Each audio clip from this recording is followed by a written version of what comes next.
All right, good afternoon. Just finished up practice number 2. Just really thought our guys had a really good day today. Loved the energy. Thought we made a lot of progress from day 1 to day 2. A little bit different format. In the past, we've always gone back-to-back days. The Saturday, Sunday to start spring ball. Did a little different format. Thought it really helped us a lot. Got a lot of things corrected and cleaned up from day 1, and then actually added more than we usually add on day 2 because of that, and just thought it was a really good next step for us. And so excited by that progress, and just love the way our guys are working. The buy-in is really high, and just a lot of new faces, but a lot of great energy, and just got to keep getting better every single day. So just focus on fundamentals, like we've said, and that's a high priority, and just modification of our schemes, and just getting our guys, identified and their strengths and weaknesses on a daily basis, and keep seeing who makes plays. And so it was good. Both sides of the ball today, stepping up, making plays. So really excited about that. Got one more practice this week on Thursday, and then we'll take a break for spring break. So ready for questions. All right, now we Hey, Coach, how's it going? I'm good, Matt. How are you, buddy? I'm okay. Obviously, we talked about this a little bit last week with, the wide receiver spot being open. I guess, how have you guys handled that here through the first 2 practices as far as who's kind of running that group? But I'm sure it's not the ideal situation, but kind of how's that gone with, kind of an interim coach until you get your full-time guy in? Yeah, it's been pretty seamless, kind of shockingly. I think big reason for that is Walt is really a receivers guy as well as a quarterbacks guy. Played the position, knows it inside and out, is extremely kind of gifted in that area. So more so than guys I worked with. So he's been meeting with them together. So basically that's been combined. Kyle, our GA at that position, was already going to be working with them anyways, and so he's with them, and so he's kind of their technical coach right now until we get the decision made here, which hasn't been made yet. But hopefully by the time we come back from spring break, that person, whoever that is, will be in place and will be coaching those guys in practice number 4. So he will not be here, obviously, until then. But bottom line is that that's how it's being handled, and Coach Bell's really done an excellent job with that. But they are meeting together, the quarterbacks and the receivers, and then he does some additional extra time with the quarterbacks, kind of one-on-one, to work through that to get those guys ready. But that's the way, from an organizational perspective, it's being done. And so just making use of our coaching staff and letting these young guys get a chance, and that's good for them too. Zach. Hey, Tom. Obviously, Jabron Payne announced this morning that he was going to be decommitting, and he had his been granted a waiver from his letter of intent. I guess, what, if anything, can you tell us about that situation? What led to that decision from him, and you guys' decision to let him out of his letter? Yeah, so he had reached out to us and had made that request, and so we had some extensive conversations about it, and something that he wanted to do, and I want guys that want to be here, and he made his intentions clear with all that, and we just talked it through, and so I just we make a decision with that, and like I said, I talked with our administration, and like I said, I want guys that want to be here, so I just went through that process, and it's a little bit of a different mindset and time on things, but that's kind of where we're at. And so bottom line is, we got a really good running backs room. Got 5 here on scholarship and that are here right now. And so excited about that group. But that's the decision that he and his family made. So we wish him well and moving on. It's Tom, circling back to Wool, and I know that there's probably some things you're going to want to keep close to the vest with a new scheme and a new coordinator and everything, but I guess as he talks about it and visualizes it and talks you through it, what are the steps or maybe the kind of the big things he wants to hit in spring, the things he wants to be most confident about coming out of spring with that offense, whether it's quarterback play, it's installation, it's fundamentals, the things that he feels like we've got to check this off in the next few weeks? Yeah, probably all of the above. The things you mentioned, everything starts with quarterback play.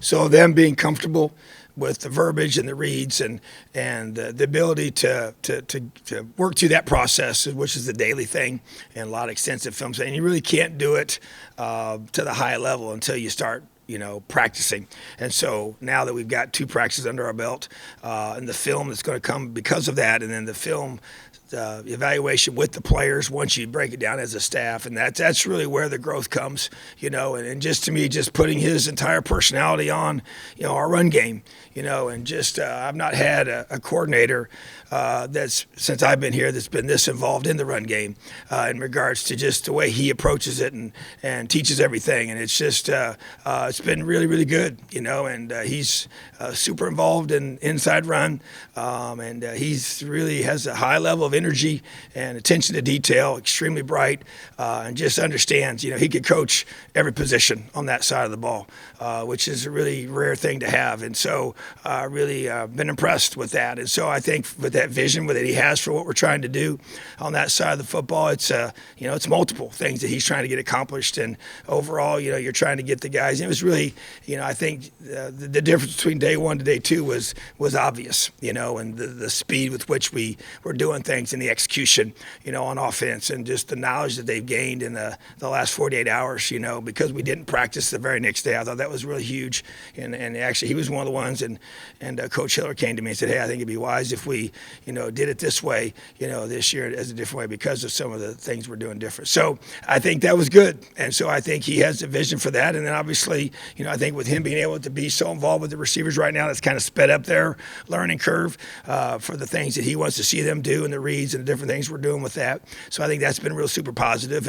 And then obviously when you have the running backs with the new coach there, and that's been pretty seamless, So I just think that there's definitely a whole checklist of things that we're going through, and we've got an install that we're working through, and there's a whole lot of details of everything to the process of learning their offense and the verbiage and the ways we're going to make adjustments and communicate with those adjustments. So I think we're working our way through that checklist of items, and after 2 days, and I haven't watched the film yet, so I'll have a better feel in about 3 or 4 hours here. But right now, from seeing it live and in person there, I was just definitely pretty obvious that we made some real growth from 1 to 2. And he's a huge part of that, and every single coach on that side of the football. So we just got to keep working and just keep getting a little bit better every day.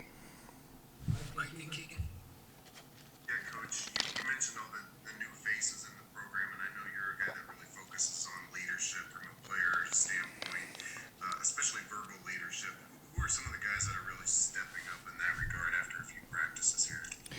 Yeah, I think defensively, and I'll kind of mention some new guys because, the ones that are supposed to, I tell you, a new one that's been here is Jalen Williams, just a guy that has continued to elevate his ability to now just not do what he's supposed to do the right way, which he did a lot of a year ago, and which really led to him having such a good 2021 season for him, even though he, had to play a ton of snaps, too many snaps just because of the injuries, but really grown into a verbal leader. And I think that's a big, big part of this. And I think Devon Matthews is another one, continues to grow in those areas. Those are guys that names you're not, that you are familiar with and not surprised by. I think Cam Jones continues to elevate his leadership, and that's been huge. But J.H. Tevis is one, I think, that sticks out to me as a guy that has, even though he's new, he's very articulate and a very bright young man and knows how to play the game. I mean, you can tell it's pretty quickly how much football he's played by how he plays in practice and the technique that he plays with and the effort, and he understands how you are supposed to practice. Miles Jackson is another one that's been a pleasant surprise to me, to be able to say, hey, this guy's really isn't afraid to speak, has earned respect, as I've already mentioned before, with our leadership council and being placed on there. And both those guys have been placed on there, and that's pretty impressive. And then I just think that the way they both practice is leadership in action, which has been awesome. And then offensively, I think A.J. Barner is one. There was a void left in that room when Peyton, graduated and is moving on to the NFL. But it's been a really, really great to see him step up as a leader, and we need him to, and I think that's a huge thing. DJ Matthews has really kind of changed his whole approach to being a leader in that side of the ball. Obviously, he's now the veteran guy. Didn't play a lot of snaps last year because of his injury, but was obviously playing very, very well when he did get hurt. But just seeing him lead and taking these guys under his wing and the things he's doing with those guys has been a major encouragement to me and much, much needed on that side of the football. I mean, Jack has continued to elevate his leadership. Connor started to, and he's a quieter by nature, but as every practice happens, every day that goes by, more and more comfortable with that part. And I know there's a special dynamic with that, being a guy that comes in new. I think Matt Bedford's one that's really elevated his leadership that needed to, and we're responding. He's responding to a challenge that we've given him as a staff, and we need him to be that guy for us. And so, but there's just really encouraged by the growth of some of these key guys that need to step up. With some other guys that have moved on and graduated and fill those voids. And still, we got a lot of new faces at the running back room. But man, there's some talent there that's really encouraging. And Sean Shivers is a guy that and I watch him a lot, and he's got something to him more than just being a gifted athlete and running back. It's even in his leadership and the way he affects the guys around him. So guys like that have been huge. You feel really good about you bring them in new, and you see them already being extremely positive and strong in leadership, because those things are necessary. We got, like I said, all these new faces, and that's why these everything we do is critical as we build this team, and that's our focus, is to build the best football team and finish spring a better team than when we started, which is after today I feel like we're moving in the right direction. Hey, Coach, thanks for the time. You're welcome. Speaking of DJ Matthews, how excited are you to kind of see him get implemented back in this offense and in the scheme under Bell, which is going to stretch the field, and a strong arm veteran quarterback like Connor, who looks to stretch the field as well? I think I'm excited for him, and I think he sees it, and that's where, it's just a matter of, getting him back, getting him healthy, and he's I've known about old DJ for a long, long time. Recruited him out of high school, and I've known his high school coach since I was a 23-year-old high school coach. We coached against each other back in 1993. When he's still the head coach there. Which is amazing, Coach Dormany. But bottom line is that I've known about DJ, known he was a special player, and he and I spent a lot of time together. He's been through a lot. And he's got a lot to him. And so I'm excited to see him in this offense, excited to see him get healthy. He's working his tail off right now to get to that point, and he will be. And but yeah, I think the things that he can do well, we have a chance to be able to exploit. And that's a big thing for us, because it's about, your best players making plays and being able to score points and create those explosive plays that we know we have to have, that we struggled with so desperately, a year ago. So that to me is, I just expect DJ Matthews to be a huge part of that, and I believe that will come to fruition. Tom, I know at the end of last year, there were a lot of guys who sort of said, we probably could have worked harder in the fall. We probably could have worked harder in the spring. Coming off of that 2-10 season now, do you see a bit more of a sense of urgency with these guys, sort of a chip on the shoulder thing to just kind of make sure that we're not going to go through that again? Yeah, I think that the guys that matter, that were here, and I could name, Cam Jones, Devon Matthews, Tywan Mullen, Jalen Williams, Matt Bedford, A.J. Barner, those guys that were a part of that. We've all met, we've talked.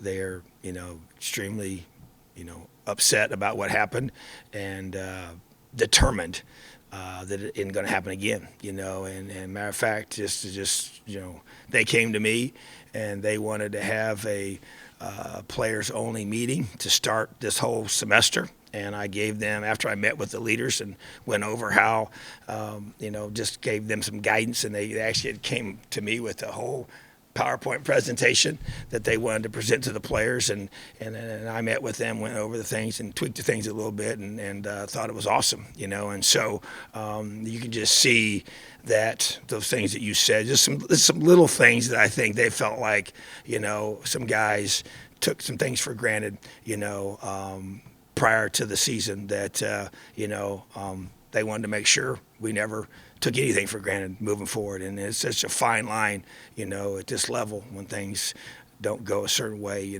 So, but they felt that, and they've made sure that no one forgets it every single day, even in today's practice. Even though as good as it was for a lot of reasons, we still find ways to just get all over them and held them accountable and do extra stuff. And even Cam today, we did the extra running for not getting this or that, defensively. And then when that was done, Cam Jones stepped forward and said, "Coach, we're doing another one, just because." And I loved it.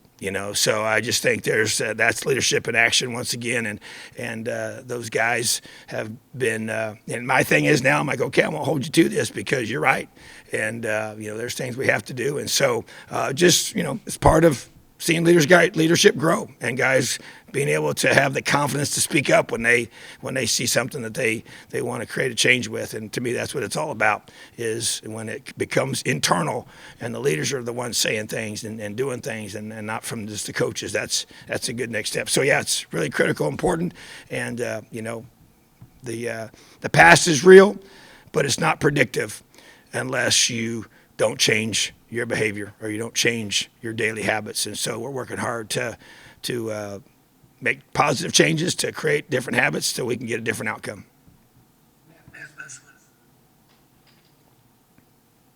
Coach, you mentioned Matthew Bedford earlier. He's a guy that obviously came in and kind of was forced in early at left tackle, played right tackle, primarily guard last year. I guess without revealing too much, where do you guys see him this year? Do you think he stays a guard, or do you think you guys like him maybe going back out to tackle? I think he has the ability to play both, which is he's shown that. I think he has his strengths at both spots. I don't know if you say he's better at one. I'd say probably, tackles are hard to find. So I would say probably, we're definitely working him there right now. He'll do both eventually to be able to stay sharp in both those areas. But it'll always be based on getting the best five on the field. So wherever combination we have to have for that, I couldn't tell you what that's going to be, week one, to start the season. But that is always going to be the goal. And so, but the good news is, like you said, and I don't think going back and forth is best for him as far as in the season. Once we make that decision, I think you just stay with it unless things just happen and you don't have a choice. But he does have that flexibility to do that. And I think and we sell him too on the fact that he understands he wants to continue to have that skill set that he knows he needs to have to play at the next level, which is position flexibility. And so that definitely helps him for his future. So we'll be playing the best five right now. He's at tackle, and we'll see how that plays itself out. All right, thanks. Awesome. Have a great day, Elio.